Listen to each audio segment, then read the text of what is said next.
Sa pinakaliblib na bahagi ng Barangay San Roque, may isang matandang bahay na tinatawag ng mga residente na bahay na nakalilimot. Lumang-luma na ang istruktura, may bintanang sir, kisemeng may siwang, at pintuang halos hindi na maisara. Sabi ng matatanda, noong panahon ng Hapon ay naging imbakan ito ng mga bangkay. May nagsasabi rin na isang pamilya ang brutal na pinaslang dito, at mula noon, may nilalang na hindi matahimik. Isang maulang Sabado ng gabi, tatlong magkaibigan, si Liza, Carlo, at Mia, ang pauwi galing sa isang maliit na salo-salo sa kabilang baryo.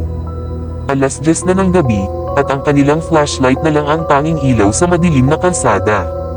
Dahil mabigat ang ulan at malayo pa ang bahay nila, napagdesisyonan nilang dumaan sa makitid na daang kilala bilang eskanitang balik-likod, na diretsyong papunta sa harapan ng sinasabing bahay ng multo. Hindi ba delikado rito? Mahina ngunit nanginginig na tanong ni Mia. Kwento-kwento lang yan, sagot ni Liza, pilit pinapakalma ang sarili. Wala namang multo, tahimik lang si Carlo, ngunit napapansin nilang paminsan-minsay napapalingon siya sa madilim na kakahuyan. Habang papalapit, biglang tumigil ang tunog ng kuliglig. Nawala ang ingay ng hangin at ulan, parang may nakatikip sa kanilang pandinig. Ang tanging maririnig ay ang patak ng tubig mula sa mga dahon at ang mahinang lagaslas ng kanilang mga paa sa putik. Pagkarating sa tapat ng bahay, isang kidlat ang kumislap. Sa sandaling iyon, nakita nila ang isang figure sa lumang balkonahe, maputing-maputi, basang-bas, at nakadamit ng luma, parang borrowed saya. Ngunit ang pinakanakakatindig balahibo, wala itong mukha. Isang makinis na balat lamang ang naroon, walang mata, ilong, o bibig. Diyos ko, napabulong si Mia. Hindi, totoo, garalgal na sambit ni Carlo. Sumunod ang isang mahaba at malalim na ding, ang tunog ng lumang betenga sa loob ng bahay, kahit wala naman silang pinindot o inuga.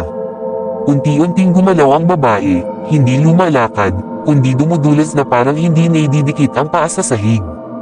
Habang papalapit, napansin ni Liza ang kakaibang lamig sa paligid, parang may hangin mula sa ilalim ng lupa.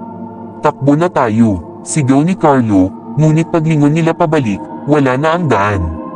Sa halip, isa na lamang itong maitim na ulap na parang usok na pumapaligid. Humigpit ang hawak ni Liza sa flashlight, ngunit bigla itong namatay.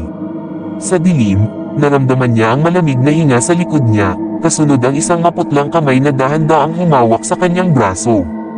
Gusto niyang sumigaw, ngunit nang bamuka ang kanyang bibig, walang lumabas na tunog. Parang may pumipigil sa kanyang lalamunan. Muling kumidlat, at doon niya nakita, wala na si Carlo at Mia. Wala rin ang gate, siya lang at ang nilalang na walang mukha. Kinabukasan, madaling araw, isang driver ng tricycle ang nakakita kay Liza sa gilid ng kalsada, nakatayo at nanginginig, basang-bas ngunit walang galos. Hindi na siya nagsalita mula noon.